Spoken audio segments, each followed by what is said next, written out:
ವೀಕ್ಷಕರೇ ನಮಸ್ಕಾರ. ಇದರಿಂದ ನ್ಯೂಸ್ ಬುಲೆಟಿನ್ಗೆ ಸ್ವಾಗತ. ನಾನು ಅಕ್ಷತಾ ಕಟಗಾವಲಿ. ನಲ್ಲೂರು ಕನ್ನಡ ಕ್ಲಸ್ಟರ್ ಮಟ್ಟದ ಪ್ರತಿಭಾ ಕಾರಂಜಿ, ಮಕ್ಕಳ ಪ್ರತಿಭೆಗೆ ವೇದಿಕೆ. ದಾವಣಗೆರೆ ಜಿಲ್ಲೆ ಚನ್ನಗಿರಿ ತಾಲೂಕಿನ ನಲ್ಲೂರು ಸರ್ಕಾರಿ ಹಿರಿಯ ಪ್ರಾಥಮಿಕ ಬಾಲಕಿಯರ ಶಾಲೆಯಲ್ಲಿ ಇಂದು ಕನ್ನಡ ಕ್ಲಸ್ಟರ್ ಮಟ್ಟದ ಪ್ರತಿಭಾ ಕಾರಂಜಿ 2025 ಈ ಕಾರ್ಯಕ್ರಮವನ್ನು ವಿಜೃಂಭಣೆಯಿಂದ ಹಮ್ಮಿಕೊಳ್ಳಲಾಗಿತ್ತು. ಕಾರ್ಯಕ್ರಮಕ್ಕೆ ಎಸ್ಡಿಎಂಸಿ ಅಧ್ಯಕ್ಷರಾದ ಮಂಜುನಾಥ್ ರವರು ಅಧ್ಯಕ್ಷತೆ ವಹಿಸಿದ್ದರು. ಕ್ಷೇತ್ರ ಶಿಕ್ಷಣಾಧಿಕಾರಿಗಳಾದ ಎಲ್ ಜಯಪ್ಪನವರು ಮುಖ್ಯ ಅತಿಥಿಯಾಗಿ ಆಗಮಿಸಿ ಮಕ್ಕಳಲ್ಲಿ ಅಡಗಿರುವ ಪ್ರತಿಭೆಯನ್ನು ಗುರುತಿಸಿ ಪೋಷಿಸುವುದು ಪೋಷಕರ ಮತ್ತು ಶಿಕ್ಷಕರ ಆದ್ಯ ಕರ್ತವ್ಯ ಎಂದು ಹಿತವಚನ ನುಡಿದರು. ಕಾರ್ಯಕ್ರಮದಲ್ಲಿ ಸರ್ಕಾರಿ ನೌಕರರ ಸಂಘದ ಅಧ್ಯಕ್ಷ ಗಣೇಶ್ ಬಿಎಸ್, ನಿರ್ದೇಶಕರು ನಾಗರಾಜ್ ಸರ್ ಹಾಗೂ ಶಾಕೀರ್ ಸರ್, ಪೂರ್ವ ಅಕ್ಷರ ದಾಸೋಹ ನಿರ್ದೇಶಕ ಮತ್ತು ಜೂನಿಯರ್ ಕಾಲೇಜು ಉಪ ಪ್ರಾಂಶುಪಾಲ ಹಾಲಸಿದ್ದಪ್ಪನವರು, ಬಾಲಕಿಯರ ಪ್ರೌಢಶಾಲೆಯ ಮುಖ್ಯೋಪಾಧ್ಯಾಯ ಕಾಂತರಾಜುರವರು, ನಿವೃತ್ತ ಮುಖ್ಯೋಪಾಧ್ಯಾಯ ಲಕ್ಷ್ಮೀನಾರಾಯಣ ಹಾಗೂ ಎಸ್ಡಿಎಂಸಿ ಉಪಾಧ್ಯಕ್ಷೆ ನಾಜಿಯಾ ಖಾನಂ ಮತ್ತು ಶಿಕ್ಷಕರ ಸಂಘದ ನಿಕಟಪೂರ್ವ ಕಾರ್ಯದರ್ಶಿ ಗುಡದಪ್ಪನವರು ಮತ್ತು ಸದಸ್ಯೆ ವೀಣಾ, ಸಂಪನ್ಮೂಲ ವ್ಯಕ್ತಿ ಜಗದೀಶ್ ರವರು ಮತ್ತು ಪ್ರಭಾರಿ ಮುಖ್ಯೋಪಾಧ್ಯಾಯೆ ಅಮುದಾ ಮತ್ತು ಅಪ್ಪು ಅಭಿಮಾನಿ ಬಳಗದ ಸದಸ್ಯ ದಿನೇಶ್ ಪೂಜಾರ್ ರವರು ಉಪಸ್ಥಿತರಿದ್ದರು.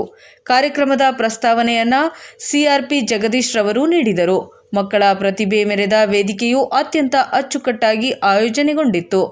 ಹಾಲಸಿದ್ದಪ್ಪನವರು ಮಾತನಾಡಿ, ವಿದ್ಯಾರ್ಥಿಗಳು ಉತ್ಸಾಹದಿಂದ ಭಾಗವಹಿಸಬೇಕು ಎಂದು ಹಾರೈಸಿದರು. ಛದ್ಮವೇಷಧಾರಿಗಳಾದ ಮಕ್ಕಳು ಕಾರ್ಯಕ್ರಮದ ಪ್ರಮುಖ ಆಕರ್ಷಣೆಯಾಗಿದ್ದರು.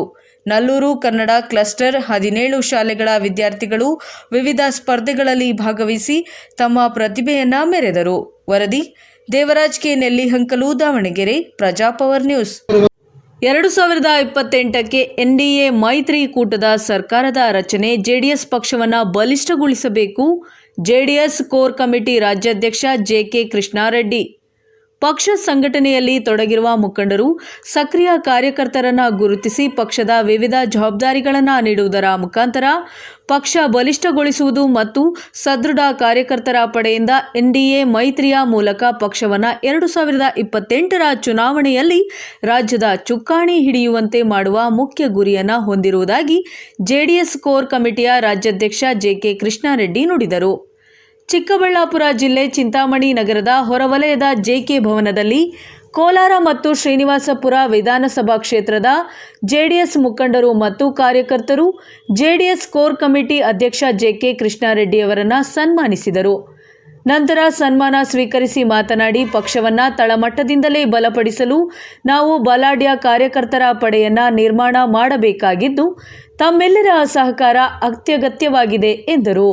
ಇನ್ನು ಸಣ್ಣ ಪುಟ್ಟ ಸಮಸ್ಯೆಗಳು ಎಲ್ಲ ಕ್ಷೇತ್ರದಲ್ಲೂ ಇದ್ದು ಅದನ್ನು ಬದಿಗೊತ್ತಿ ಪಕ್ಷವನ್ನು 2028ರ ವಿಧಾನಸಭಾ ಚುನಾವಣೆಯಲ್ಲಿ ಎನ್ಡಿಎ ಮೈತ್ರಿಕೂಟದೊಂದಿಗೆ ಅಧಿಕಾರಕ್ಕೆ ತರಬೇಕಾಗಿದ್ದು ಜೆಡಿಎಸ್ ಪಕ್ಷದ ಎಲ್ಲ ಮುಖಂಡರು, ಕಾರ್ಯಕರ್ತರು, ನಾಯಕರು ತಮ್ಮೆಲ್ಲ ಸಣ್ಣ ಪುಟ್ಟ ಭಿನ್ನಾಭಿಪ್ರಾಯಗಳನ್ನು ಬದಿಗೊತ್ತಿ ಏಕೈಕ ಗುರಿಯೊಂದಿಗೆ 2028ರಲ್ಲಿ ಎನ್ಡಿಎ ಸರ್ಕಾರ ರಾಜ್ಯದಲ್ಲಿ ರಚನೆಯಾಗುವಂತೆ ಮಾಡಬೇಕು ಎಂದರು.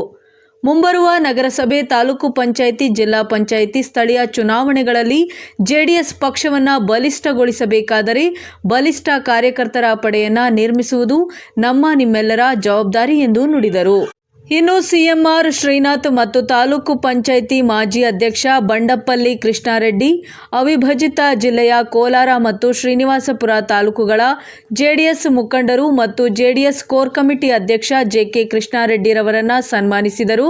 ಈ ಸಂದರ್ಭದಲ್ಲಿ ಕೋಲಾರ ಮತ್ತು ಶ್ರೀನಿವಾಸಪುರ ತಾಲೂಕಿನ ವಿವಿಧ ಮುಖಂಡರು ತೂಪಲ್ಲಿ ಮಧುಸೂದನ ರೆಡ್ಡಿ, ಗ್ರಾಮ ಪಂಚಾಯಿತಿ ಸದಸ್ಯ ಚೌಡಾರೆಡ್ಡಿ, ನವೀನ್ ರೆಡ್ಡಿ ಮತ್ತು ಮನು, ತಾಡಿಗೋಳ್ ಗ್ರಾಮ ಪಂಚಾಯಿತಿ ಅಧ್ಯಕ್ಷ ಶ್ರೀನಿವಾಸ್, ತಾಲೂಕು ಪಂಚಾಯಿತಿ ಮಾಜಿ ಸದಸ್ಯ ನಾರಾಯಣಸ್ವಾಮಿ, ನಗರಸಭಾ ಸದಸ್ಯ ಶ್ರೀನಾಥ್ ಬಾಬು, ಪೂಲು ಶಿವಾರೆಡ್ಡಿ ಕಾರ್ಯಕರ್ತರು ಉಪಸ್ಥಿತರಿದ್ದರು.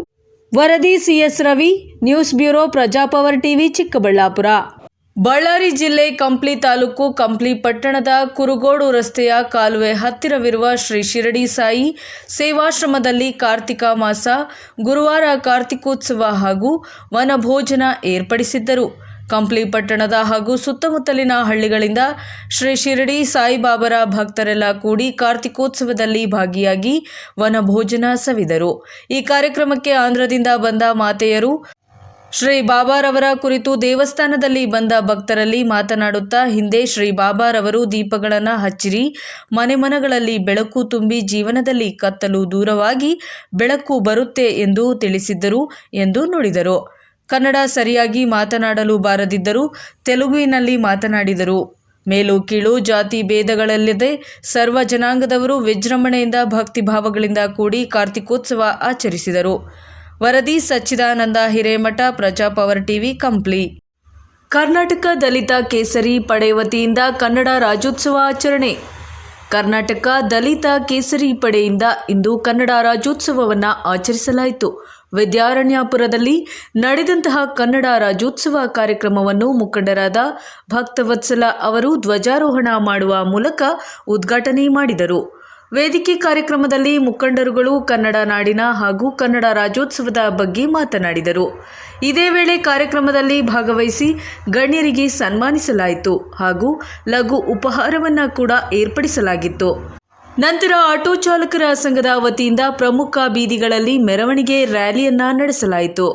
ಈ ಸಂದರ್ಭದಲ್ಲಿ ಮಾನವ ಹಕ್ಕುಗಳ ಸಂಘಟನೆಯ ಅಧ್ಯಕ್ಷರಾದ ಭಕ್ತವತ್ಸಲ, ಮಹಿಳಾಧ್ಯಕ್ಷರಾದ ಲಲಿತಾ, ಕರ್ನಾಟಕ ರಕ್ಷಣಾ ವೇದಿಕೆ ರಾಜ್ಯ ಉಪಾಧ್ಯಕ್ಷರಾದ ಜಗದೀಶ್, ಕರ್ನಾಟಕ ದಲಿತ ಕೇಸರಿ ಪಡೆ ಸಂಸ್ಥಾಪಕರು ಹಾಗೂ ರಾಜ್ಯಾಧ್ಯಕ್ಷರಾದ ಶಾಂತಕುಮಾರ್, ಉಪಾಧ್ಯಕ್ಷರಾದ ಸೈಯದ್ ಮುಜೀಬ್, ರಾಜ್ಯ ಕಾರ್ಯದರ್ಶಿ ಫಾರೂಕ್, ಅಲ್ಪಸಂಖ್ಯಾತ ರಾಜ್ಯಾಧ್ಯಕ್ಷರಾದ ಮೊಹಮ್ಮದ್ ಅಕ್ಮಲ್ ಉಪಸ್ಥಿತರಿದ್ದರು.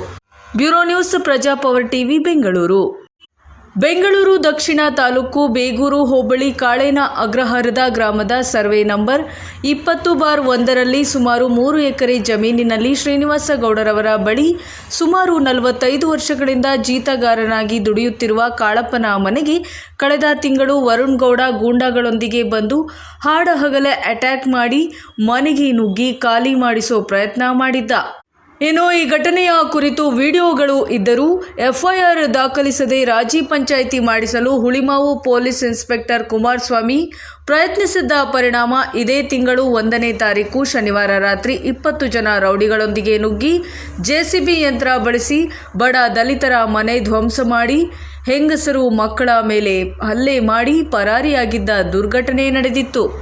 ಇನ್ನು ಮನೆ ಡೆಮಾಲಿಷ್ ಆಗಿ ಬಡ ಜೀತಗಾರ ಬೀದಿಗೆ ಬಿದ್ದು 2 ವಾರಗಳಾದರೂ A1 ಆರೋಪಿ ವರುಣ್ನನ್ನ ಬಂಧಿಸಲು ಮೀನಾಮೇಷ ಎಣಿಸುತ್ತಿರುವ ಹುಳಿಮಾವು ಪೊಲೀಸರ ಕರ್ತವ್ಯ ಲೋಪವನ್ನು ಖಂಡಿಸಿ ಪ್ರಜಾ ಪರಿವರ್ತನಾ ವೇದಿಕೆಯ ರಾಜ್ಯಾಧ್ಯಕ್ಷರಾದ ಬಿ ಗೋಪಾಲ್ ಮತ್ತು ದಲಿತ ಸಂಘಟನೆಗಳ ನಾಯಕರು ಬೀದಿಗೆ ಬಿದ್ದಿರುವ ಜೀತಗಾರ ದಲಿತ ಕಾಳಪ್ಪನಿಗೆ ಬೆಂಬಲ ನೀಡಲು ಸ್ಥಳಕ್ಕೆ ಬಂದು ಧೈರ್ಯ ತುಂಬಿದ್ದಾರೆ. ದಲಿತ ವಿರೋಧಿ ವರುಣ್ ಮತ್ತು ಆತನ ಗೂಂಡಾ ಪಡೆಗಳು ದಿನಾಂಕ 1/11/2025ರಂದು ಸಮಯ ರಾತ್ರಿ 8 ಗಂಟೆಯಲ್ಲಿ ಏಕಾಏಕಿ ಮನೆಯ ಬಳಿ ಸುಮಾರು 20 ಜನಗಳ ಅಕ್ರಮ ಕೂಟವನ್ನು ಸೇರಿಕೊಂಡು ಲಾಂಗು ಮಚ್ಚುಗಳಿಂದ ಹೊಡೆದು ಮಹಿಳೆಯರ ಮೇಲೆ ಹಲ್ಲೆ ಮಾಡಲು ಪ್ರಯತ್ನಪಟ್ಟು ಅಡ್ಡ ಹೋದಂತಹ ಗಂಡಸರಿಗೆ ಉಲ್ಟಾ ಮಚ್ಚುಗಳಿಂದ ಹೊಡೆದು ಹಲ್ಲೆ ಮಾಡಿ ಮನೆಯನ್ನು ಸಂಪೂರ್ಣವಾಗಿ ಧ್ವಂಸ ಮಾಡಿ ಕ್ರೌರ್ಯವನ್ನು ಮೆರೆದಿದ್ದಾರೆ.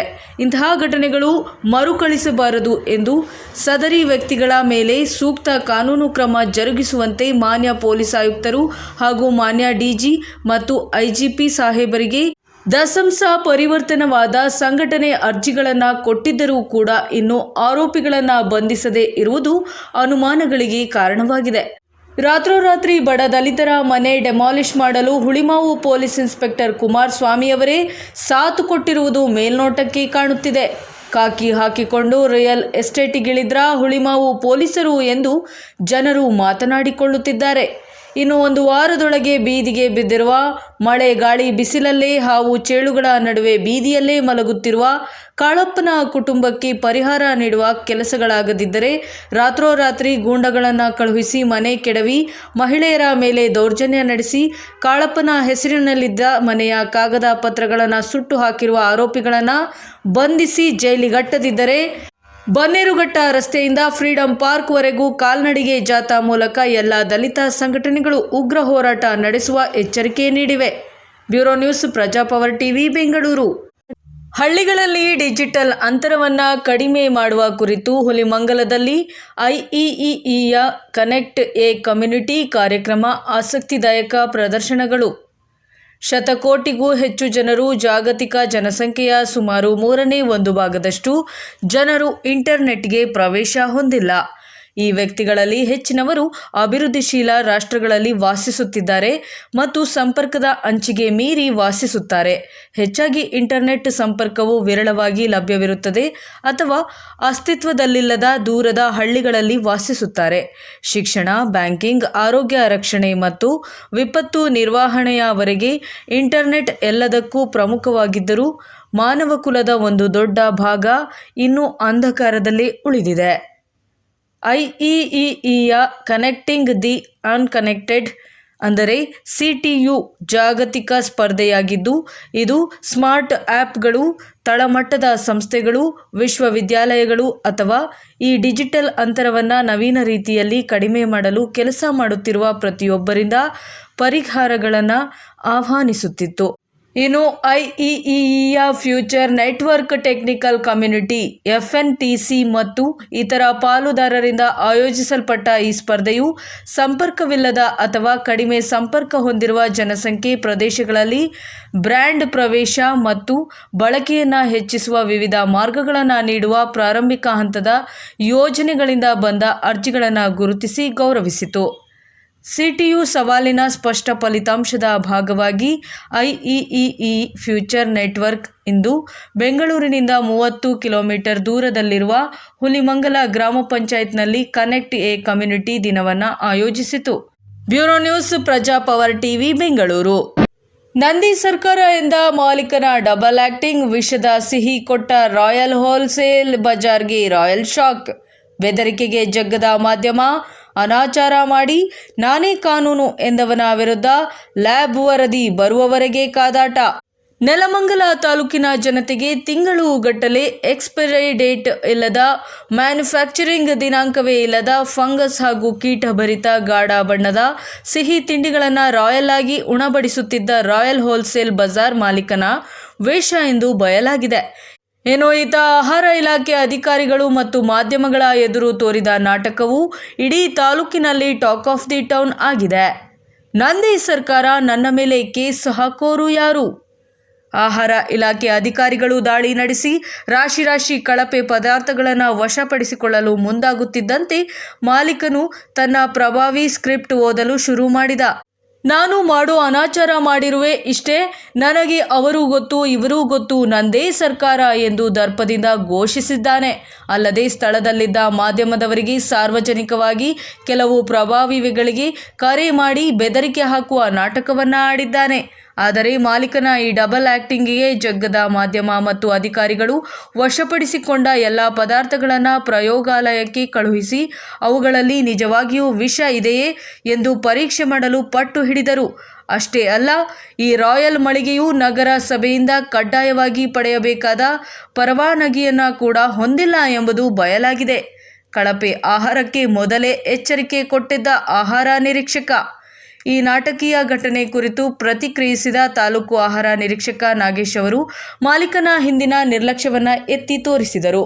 ಈತ ಹಿಂದೆಯೇ ನಮ್ಮ ಎಚ್ಚರಿಕೆಗಳನ್ನು ಗಾಳಿಗೆ ತೂರಿದ್ದಾನೆ. ನಂದೇ ಸರ್ಕಾರ ಎಂದು ಹೇಳುವ ಮಾಲೀಕನಿಗೆ ಈ ಬಾರಿ ಕಾನೂನಿನ ಶಕ್ತಿ ಏನೆಂದು ತಿಳಿಯಲಿದೆ. ವಶಪಡಿಸಿಕೊಂಡ ಪದಾರ್ಥಗಳನ್ನು ವರದಿ ಬಂದ ಕೂಡಲೇ ಇವನ ರಾಯಲ್ ದರ್ಪ ಎಲ್ಲಿದೆ ಎಂದು ನೋಡೋಣ ಎಂದು ನಾಗೇಶ್ ಅವರು ಮಾಧ್ಯಮದವರೊಂದಿಗೆ ಕರೆಯಲ್ಲಿ ತಿಳಿಸಿದ್ದಾರೆ. ಸದ್ಯ ರಾಯಲ್ ಹೋಲ್ಸೇಲ್ ಬಜಾರ್ನ ಮಾಲೀಕನು ಕಾನೂನು ಬಲದ ಮುಂದೆ ತಲೆಬಾಗುತ್ತಾನೋ ಅಥವಾ ತನ್ನ ಸರ್ಕಾರದ ಬೆಂಬಲದಿಂದ ತಪ್ಪಿಸಿಕೊಳ್ಳುತ್ತಾನೋ ಎಂಬುದನ್ನು ತಾಲೂಕು ಕಾದು ನೋಡುತ್ತಿದೆ. ವರದಿ ವೇದಮೂರ್ತಿ, ಪ್ರಜಾಪವರ್ ನ್ಯೂಸ್, ಬೆಂಗಳೂರು. ಗದಗ ಜಿಲ್ಲೆ ಗಜೇಂದ್ರಗಡ ತಾಲೂಕಿನ ಗ್ರಾಮಗಳಲ್ಲಿ ಸಿಸಿ ರಸ್ತೆ ಭೂಮಿ ಪೂಜೆ, ಸೇಡಿ ನಿರ್ಮಾಣ ಕಾಮಗಾರಿಯ ಭೂಮಿ ಪೂಜೆ, ಸಮುದಾಯ ಭವನಗಳ ಪೂಜೆಗಳನ್ನು ಶಾಸಕರಾದ ಶ್ರೀ GS ಪಾಟೀಲ್ ಅವರು ನೆರವೇರಿಸಿದರು. ಬೆಣಚಾಮಟ್ಟಿ ಗ್ರಾಮದಲ್ಲಿ ರು. 10 ಲಕ್ಷಗಳ ವೆಚ್ಚದಲ್ಲಿ ಸಿಸಿ ರಸ್ತೆ ಭೂಮಿ ಪೂಜೆ, 20 ಲಕ್ಷ ವೆಚ್ಚದಲ್ಲಿ ಕುಂಟೋಜಿ ರಸ್ತೆಯಲ್ಲಿ ಸಿಡಿ ನಿರ್ಮಾಣ, ನಾಗರಸಿಕೊಪ್ಪ ತಾಂಡದಲ್ಲಿ ರು. 5 ಲಕ್ಷಗಳ ವೆಚ್ಚದಲ್ಲಿ ಮಿಟುಲಾಲ್ ದೇವಸ್ಥಾನ ಕಟ್ಟಡ ನಿರ್ಮಾಣ ಕಾಮಗಾರಿಯ ಭೂಮಿ ಪೂಜೆ, ನಾಗರಸಕೊಪ್ಪದಲ್ಲಿ ರು 40 ಲಕ್ಷಗಳ ವೆಚ್ಚದಲ್ಲಿ ಹುಲಿಗೆಮ್ಮನ ಗುಡಿ ಹತ್ತಿರ ಸಿಡಿ ನಿರ್ಮಾಣ. ಮಾಟರಂಗಿ ಗ್ರಾಮದ ಎಸ್ಸಿ ಕಾಲೋನಿಯಲ್ಲಿ ರು 15 ಲಕ್ಷಗಳ ವೆಚ್ಚದಲ್ಲಿ ಸಿಸಿ ರಸ್ತೆ ಕಾಮಗಾರಿ ಭೂಮಿ ಪೂಜೆ. ಗೋಗೇರಿ ಗ್ರಾಮದಲ್ಲಿ ರು 70 ಲಕ್ಷಗಳ ವೆಚ್ಚದಲ್ಲಿ ಸಿಸಿ ರಸ್ತೆ ಭೂಮಿ ಪೂಜೆ. ರು 20 ಲಕ್ಷಗಳ ವೆಚ್ಚದಲ್ಲಿ ಶ್ರೀ ಭವಾನಿ ಮರಾಠ ಸಮುದಾಯ ಭವನ ಕಟ್ಟಡ ನಿರ್ಮಾಣ ಕಾಮಗಾರಿಯ ಭೂಮಿ ಪೂಜೆ. ರು 8 ಲಕ್ಷಗಳ ವೆಚ್ಚದಲ್ಲಿ ನಿರ್ಮಾಣಗೊಂಡ ಸರ್ಕಾರಿ ಪ್ರೌಢಶಾಲೆಯ ಕೊಠಡಿಯ ಉದ್ಘಾಟನೆ. ರಾಜೂರ ಗ್ರಾಮದಲ್ಲಿ ರು 80 ಲಕ್ಷಗಳ ವೆಚ್ಚದಲ್ಲಿ ಸಿಸಿ ರಸ್ತೆ ಭೂಮಿ ಪೂಜೆಗಳನ್ನು ನೆರವೇರಿಸಲಾಯಿತು. ಈ ಸಂದರ್ಭದಲ್ಲಿ ನರೇಗಲ ಬ್ಲಾಕ್ ಕಾಂಗ್ರೆಸ್ ಸಮಿತಿಯ ಅಧ್ಯಕ್ಷರಾದ ಶರಣಪ್ಪ ಬೆಟ್ಟಗೇರಿ ಮತ್ತು ಗಜೇಂದ್ರಗಡ ಶಹರದ ಕಾಂಗ್ರೆಸ್ ಮುಖಂಡರುಗಳಾದ ಶ್ರೀ ಅಶೋಕ ಬಾಗಮಾರ, ಶ್ರೀ ಶಿವರಾಜ ಗೋರ್ಪಡೆ, ಬೆಡಚಾಮಟ್ಟಿ, ನಾಗರಸಕೊಪ್ಪ ತಾಂಡ, ನಾಗರಸಕೊಪ್ಪ, ಮಾಟರಂಗಿ, ಗೋಗೇರಿ, ರಾಜೂರ ಗ್ರಾಮಗಳ ಕಾಂಗ್ರೆಸ್ ಮುಖಂಡರು, ಕಾರ್ಯಕರ್ತರು ಉಪಸ್ಥಿತರಿದ್ದರು. ವರದಿ ರುದ್ರಪ್ಪ ಹೆಬ್ಬಳ್ಳಿ, ರೋಣ, ಪ್ರಜಾಪವರ್ ನ್ಯೂಸ್. ರೈತರ ಸಮಸ್ಯೆಗಳಿಗೆ ಸರ್ಕಾರದ ಮಲತಾಯಿ ಧೋರಣೆ. ಇಂದು ರೈತ ಸಂಘವು ಹಮ್ಮಿಕೊಳ್ಳಲಾಗಿದ್ದ ಪ್ರತಿಭಟನೆಗೆ ಕನ್ನಡ ಪರ ಸಂಘಟನೆ ಹಾಗೂ ಕೆಆರ್ಎಸ್ ಪಕ್ಷವು ಬೆಂಬಲಿಸಿ ರೈತರ ಹೋರಾಟದಲ್ಲಿ ಭಾಗಿಯಾಗಿ ಶಿಗ್ಗಾಂವ್ ನಗರದ ಚೆನ್ನಮ್ಮ ಸರ್ಕಲ್ನಲ್ಲಿ ಶ್ರೀ ಕಿತ್ತೂರು ರಾಣಿ ಚೆನ್ನಮ್ಮ ಮೂರ್ತಿಗೆ ಹೂವಿನ ಹಾರ ಹಾಕುವ ಮುಖಾಂತರ ಶಿಗ್ಗಾಂವ್ ತಾಲೂಕಿನ ರೈತರನ್ನು ಬಾಧಿಸುತ್ತಿರುವ ವಿದ್ಯುತ್ ಸಮಸ್ಯೆ ಮತ್ತು ಬೆಳೆಗಳಿಗೆ ಬೆಂಬಲ ಬೆಲೆ ಮತ್ತು ಬೆಳೆ ಹಾನಿ ನೀಡುವ ಕುರಿತು ರೈತರಿಗೆ ಆಗುತ್ತಿರುವ ಅನ್ಯಾಯದ ವಿರುದ್ಧ ಪ್ರತಿಭಟನೆ ಹಮ್ಮಿಕೊಳ್ಳಲಾಗಿತ್ತು. ಚೆನ್ನಮ್ಮ ಸರ್ಕಲ್ನಿಂದ ಪ್ರಾರಂಭವಾದ ಪ್ರತಿಭಟನೆ ನಗರದ ಪ್ರಮುಖ ಬೀದಿಗಳಲ್ಲಿ ಸಂಚರಿಸಿ ಎಪಿಎಂಸಿಗೆ ತಲುಪಿ ಹಾವೇರಿ ಜಿಲ್ಲಾ ಉಸ್ತುವಾರಿ ಸಚಿವರಾದ ಶಿವಾನಂದ ಪಾಟೀಲ್ ಅವರಿಗೆ ಹಾಗೂ ಶಿಗ್ಗಾಂವ್ ಸವಣೂರು ಕ್ಷೇತ್ರದ ಶಾಸಕರು ಯಾಸಿರ್ ಖಾನ್ ಪಠಾಣ್ ಅವರಿಗೆ, ಹಾವೇರಿ ಜಿಲ್ಲಾಧಿಕಾರಿಗಳಿಗೆ, ತಾಲೂಕು ದಂಡಾಧಿಕಾರಿಗಳಿಗೆ ಹಾಗೂ ಕೃಷಿ ಅಧಿಕಾರಿಗಳಿಗೆ ಮನವಿ ಕೊಡಲಾಯಿತು.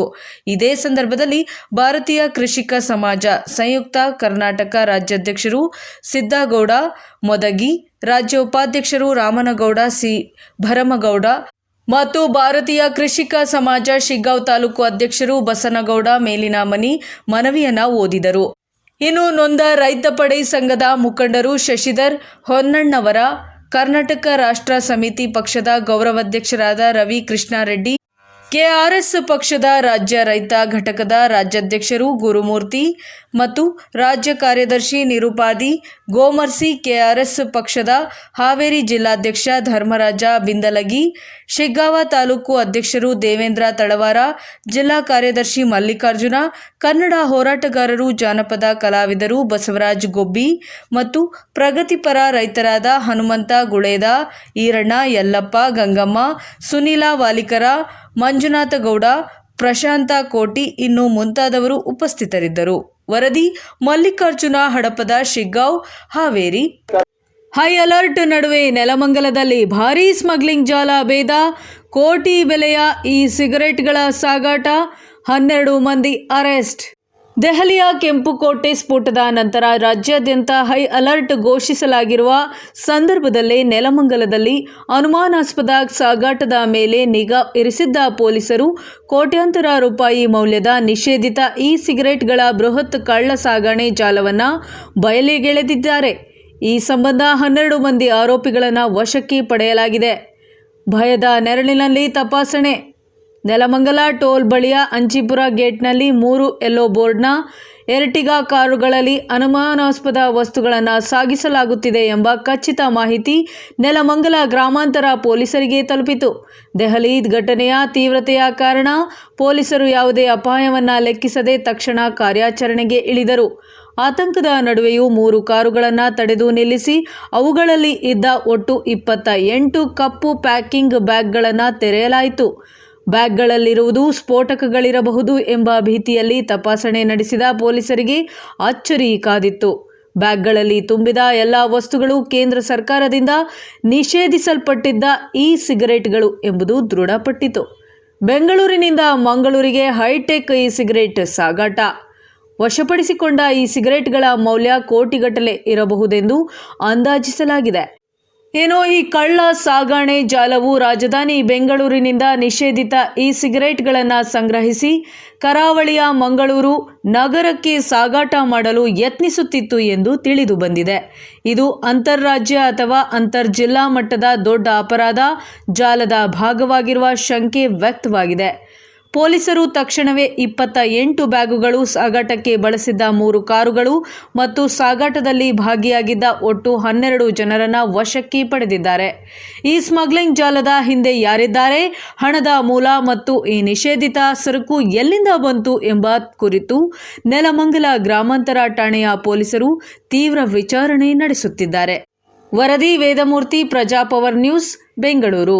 ಇದಾಗಿತ್ತು ಇದರಿಂದ ನ್ಯೂಸ್ ಬುಲೆಟಿನ್. ನಿರಂತರ ಸುದ್ದಿಗಾಗಿ ನೋಡ್ತಾ ಇರಿ ಪ್ರಜಾಪವರ್. ಇದು ಜನಹಿತಕ್ಕಾಗಿ ಜಾರಿ.